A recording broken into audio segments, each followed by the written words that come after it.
people are generally ignoring accusations of racism these days, and that's because it's pretty much an oversaturated word.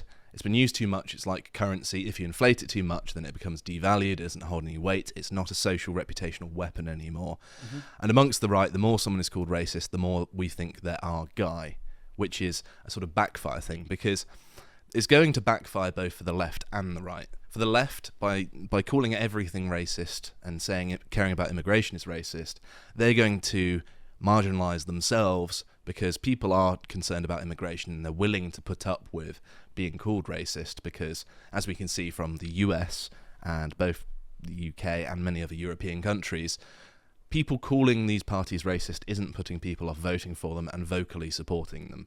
So it's sort of backfiring a little bit. But it also backfires for the right as well, because we think that someone who gets called racist every day makes them sort of our guy. Just like, yes, this person must be on our side because the left's giving them a hard time. And that's not necessarily true, because both Trump and Farage in Britain get this in abundance, and pretty much Farage is a Thatcherite neoliberal. No one really looks at Margaret Thatcher and says, you know what her legacy is? It was racism.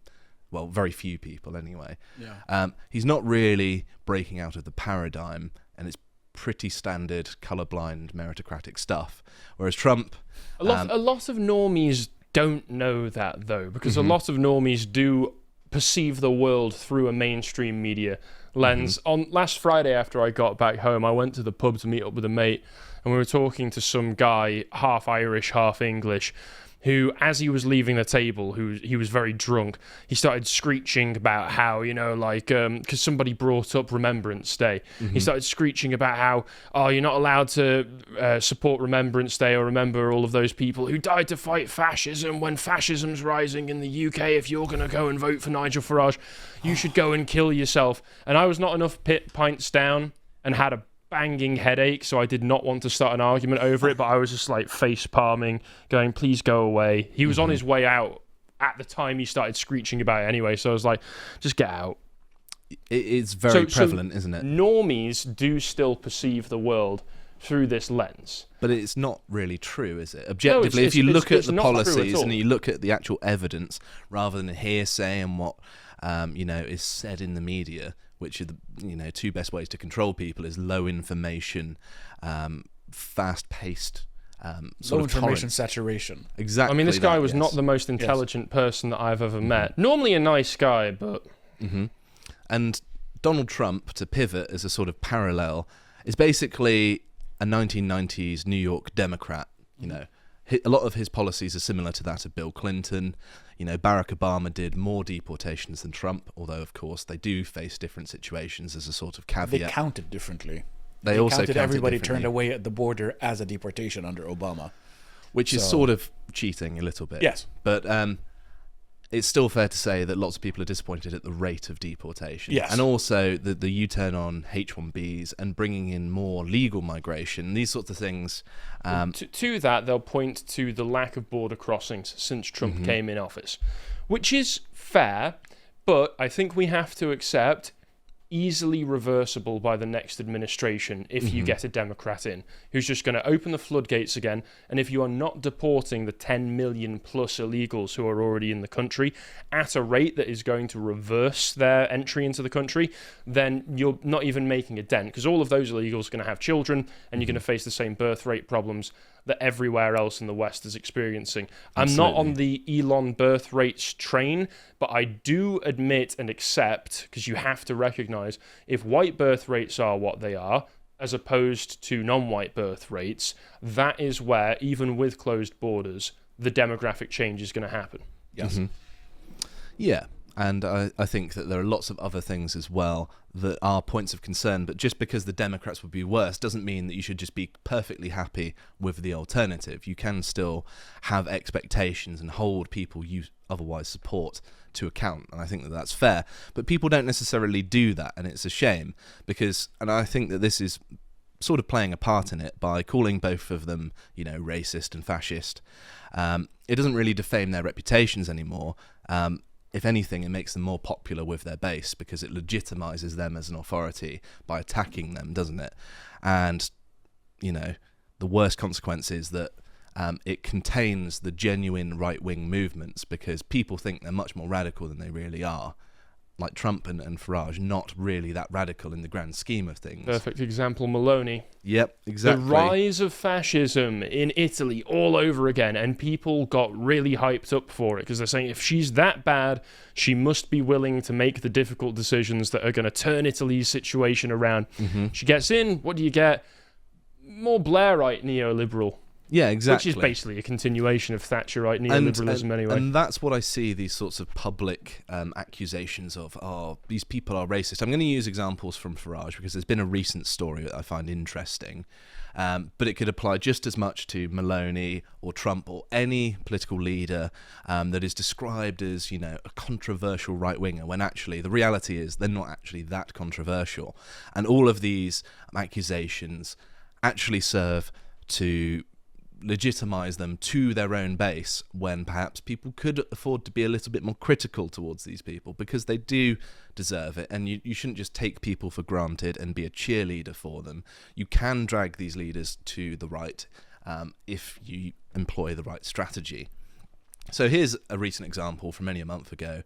Shabana Mahmood, a Pakistani lady who currently occupies the position of Home Secretary, called Nigel Farage worse than racist over dog whistle politics. She's claiming that he's not actually overtly racist, but he dog whistles, which makes him worse.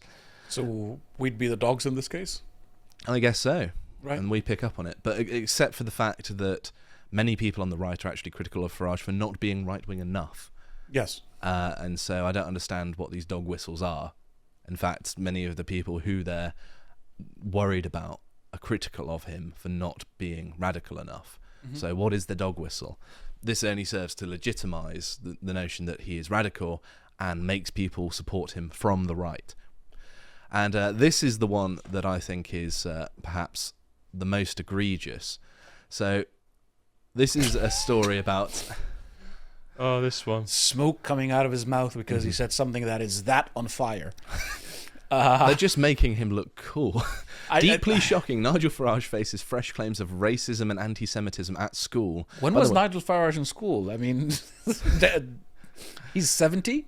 I think it was in the early 80s, maybe the late 70s. And lots of these claims are coming from when he was like 13. Which is... Yes, interesting. I'm going to read some of this because it's funny how they frame him. Like, they make him just sound like a schoolboy, even from sort of our era, Harry, where he's just saying controversial things to wind people up. Well, you would have been at the right age. You're only a little bit older than me. Mm-hmm. Do you remember Wikipedia? Yeah, of course. Yeah, okay. Everybody who's around our age should remember Wikipedia. It's exactly what it sounds like. It was an encyclopedia of like really terrible, unfunny jokes, but they were as offensive and disgusting as possible. And me and my friends on the school grounds during breaks would take turns looking through and finding the most gross out jokes possible to tell, or offensive jokes as possible to tell one another. That's what schoolboys do. Because it's at the time it's funny. So anyone who's had normal schooling, particularly if they were... once a boy, and I don't mean that in the modern sense, I mean they have grown up to be a man, will understand that this is how schools sort of work, even if lots of this is true. And we're also relying on the account of a couple of people remembering something from, 50 years ago? So it's just ridiculous. So all his years in UKIP, all his years in... frontline politics, this was not an issue. It wasn't an issue in the Brexit debate. And then all of a sudden, when he's on the cusp of being prime minister, all of a sudden it's just like, it comes back to me. Interesting. Modern memory drugs or something like that. I don't understand it, but okay. Yeah, the latest revelations come from someone called Peter Ettard-Gui, I don't know. And he says, he would sidle up to me and growl, Hitler was right, or gas them, sometimes adding a long hiss to simulate the sound of the gas showers. If this even is true, right? If this guy was acting super triggered and getting really upset at it, you're just going to do that more. You're going to find worse and worse ways. Anyone that's been to school knows that if you react by going, oh no, you can't say that, that's terrible, oh no, I'm so offended, in a school, to school children, what you're going to do is invite more of it, and you're going to make yourself more of a target, and then you're going to gain a reputation more for of it because you've been a little bitch. What he said. And apparently, Gettr, 61, is a BAFTA and Emmy-winning director and producer whose credits include Kinky Boots and McQueen and Super/Man. Sounds terrible. But anyway, back then he was a 13-year-old boy at a loss as to how to handle what he described as a sudden and inexplicable intrusion of anti-Semitism into his life. I like how they're talking about banter between the trauma, is he? 13-year-olds being edgy to one another and being a bit mean. Don't feed the trolls. Nobody ever learned this. I know. It's so silly. But all this As if this even is true. But in the current political landscape, all this does is make people think, oh, 13-year-old Farage was a bit of a laugh, wasn't he? You know, this is sidling up to people and just saying the worst thing he could possibly do. I can admit to doing that sort of thing to people all of the time in school. It's in Lebanon, in a diverse society, your only friends were people who you could make nasty, obscene jokes with about their religious background. And if you crossed that barrier, you were friends. And you could joke about each other's religions and make fun of each other, and that was it. I have no idea about British schoolboy culture. It's very much similar, except it's just more general, just abuse. Yeah, fair enough. It's not as sectarian, unless you're maybe in Scotland. But so basically, you're normal boys. Yes.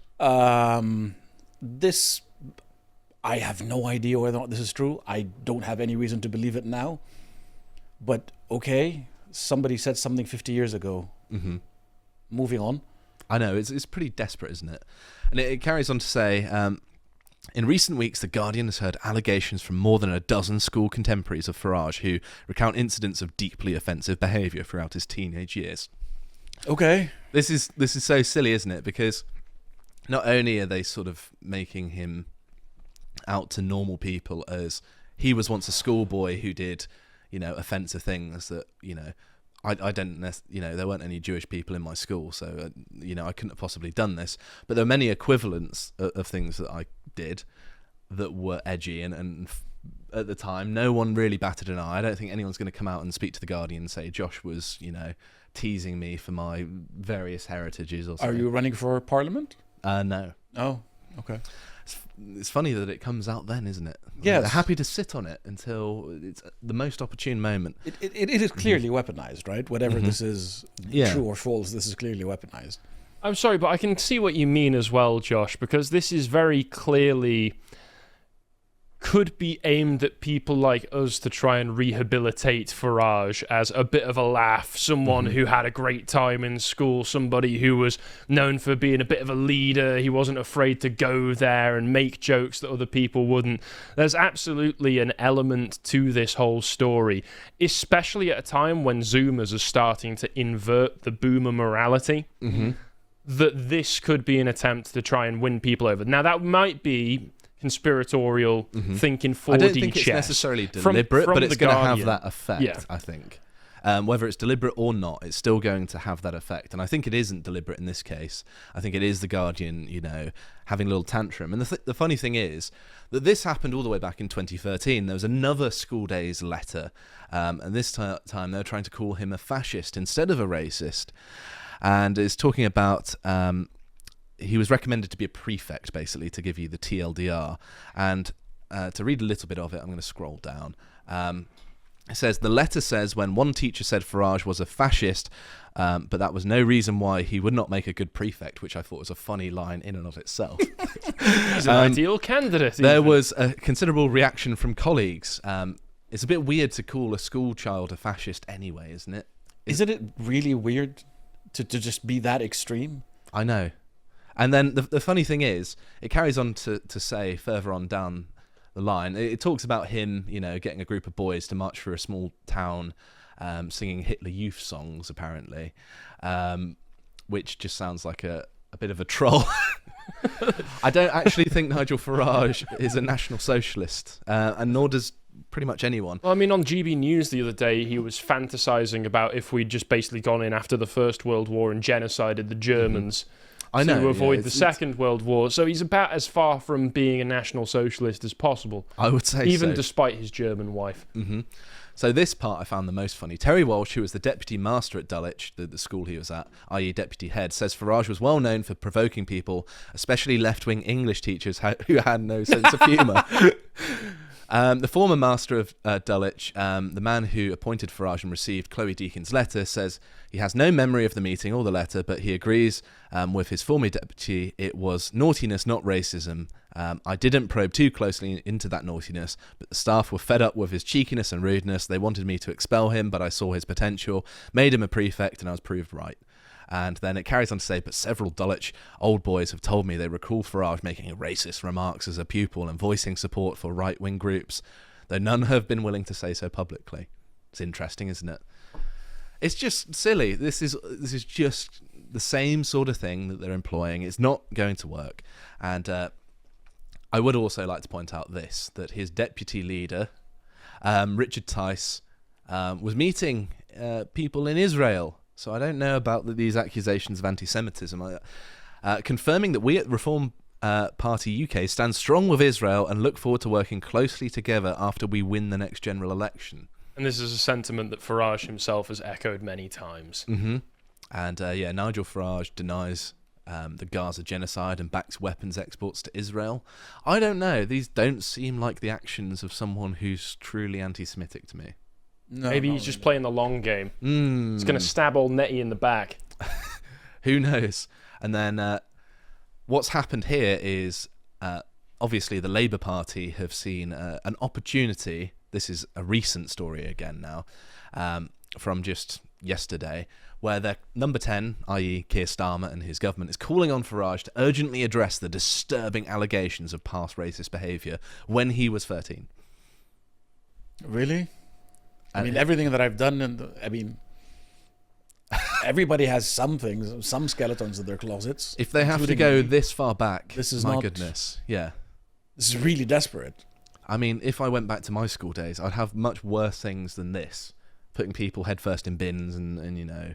Oh, you went head first. That's pretty brutal. I know. That's going pretty far, actually. It's pretty mean in school. Yeah. I mean, it's all meant in good fun. We had a rotation. The way to effectively bully is not to pick on any one person too much, because then it becomes actually mean-spirited and nasty. You pick on people in a rotation, and you also do it to your friends, and you also accept and be a good sport when it's you. Yes. You know, what goes around comes around, and you sort of accept the cycle. That's the way you should view it. That's the healthy way of viewing it. But yes, they're obviously trying to jump on this and all this is doing is legitimizing him as this really bad man. If you vote for him, he's going to be bad. He's going to deport every foreign person. All of you people across the country who support mass deportations, look at how evil and racist Nigel Farage is. I bet he actually would do mass deportations. And of Don't course, want to vote for him, do you? The Stephen Edgington interview where he says it's a political impossibility, and although he's been a bit more willing to agree to stuff recently, talking about the Boris wave and how they need to reverse it, I don't know how I feel about believing that necessarily. I'll believe it when I see it, and I think it comes across like political calculation. It does, and in the wake of the Conservative Party betrayal, I don't think believing any politician at their word, even if they're proven to be trustworthy, is a good idea. And Josh, you're suggesting something absolutely revolutionary here, which is that we should judge people based on their actions. Yes, rather than their words. Yes, and that's absolutely incredible. I've never heard of that before. Mm-hmm. But unfortunately, most of politics is judging people on their words and not their actions. Because most people have to actually look at their actions. Yeah, it is a bit of a flaw of democracy, isn't it? And the Labour Party was, throwing the baby out the pram. These are deeply disturbing allegations. Nigel Farage must urgently explain himself. And as Nick Dixon rightfully points out, this rubbish was already in Crick's biography. It's absolutely not urgent. So this is a biography from ages ago, which he himself posted about only yesterday, saying today's Guardian feature on Farage is anti-Semitism and racism at Dulwich. It's largely based on my book, which came out ages ago. So it's also old news as well. So it's all a bit absurd. And here's the sort of cookie-cutter leftist response. Remarkable thing about this story is not that Farage is the repulsive, open racist he is, but that so much energy is spent on debating this fact and saying, well, some people didn't have racist experience with him, so it's all very complicated. It's not. Yeah, that it doesn't matter to them. They're going to think what they think regardless. They don't need any actual tangible evidence. And even if, it is true, is it really fair to hold him accountable for when he's 13? Also, who cares? Exactly. He made some jokes. I learned some words when I was 13, and if people were filming me when I was learning those words, they'd have a field day as well. And there's one of the final things is Keir Starmer clearly has been briefed that this isn't a good idea, that saying Farage is racist only legitimises him. That someone must understand the read of the country, that when in 2024 the entire country erupted in riots against immigration, maybe that's free PR. Maybe saying Farage is a racist and he's going to get rid of everyone, and people are like, yes, I like this. And I'm not just saying that hyperbolically.